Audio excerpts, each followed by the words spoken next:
জনগণের ভোটে নির্বাচিত প্রতিনিধিদের চেয়ে একক ক্ষমতা ভোগ করতেন উপজেলা নির্বাহী কর্মকর্তারা, আর এ নিয়ে দীর্ঘদিন ধরে অসন্তোষ জানিয়ে আসছিলেন উপজেলা চেয়ারম্যানরা। বুধবার এই সংক্রান্ত এক রিটের চূড়ান্ত শুনানির পর উপজেলা পরিষদ আইনের ৩৩ ধারাকে অসাংবিধানিক ঘোষণা করে রায় দেন হাইকোর্ট। এর ফলে উপজেলা পরিষদের মুখ্য নির্বাহী কর্মকর্তার পদে আর থাকছেন না ইউএনও।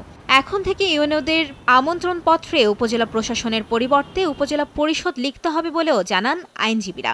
উপজেলা পরিষদ আইন ১৯৯৮-এর ৩৩ ধারাকে অসাংবিধানিক ঘোষণা করেছেন। সেই সাথে ওনারা বলেছেন যে এখন থেকে উপজেলা পরিষদ টার্মিনোলজিটা ব্যবহার করতে হবে, উপজেলা প্রশাসন বলে কিছু নেই। ওনারা আরও বলেছেন যে এই ৩৩ ধারা আইন ছাড়াও যেহেতু স্থানীয় সরকার হিসাবে উপজেলা নির্বাহী কর্মকর্তাগণ যেভাবে হস্তান্তরিত কর্মকর্তা হিসাবে দায়িত্ব পালন করেছিলেন এই আইনের অ্যামেন্ডমেন্টের আগে, সেভাবেই দায়িত্ব পালন করবেন এবং তাদের জবাবদিহিতা থাকবে উপজেলা পরিষদের কাছে। এই ৩৩ ধারা বাতিলের ফলে উপজেলা নির্বাহী কর্মকর্তাগণের যে একচ্ছত্র আধিপত্য ছিল সেটা কেড়ে নেওয়া হলো, সেটা খর্ব করা হলো, কারণ সেটা অসাংবিধানিক বলে আদালত রায় দিয়েছেন।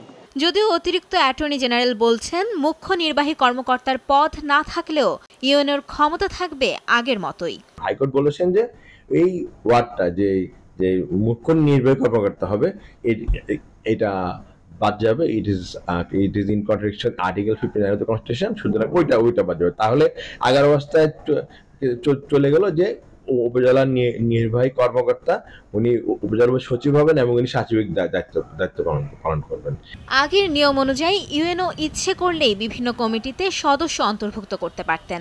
এমনকি উপজেলা চেয়ারম্যানদের কাছে আয় ব্যয়ের হিসাবও দেওয়ার প্রয়োজন পড়ত না ইউএনওদের।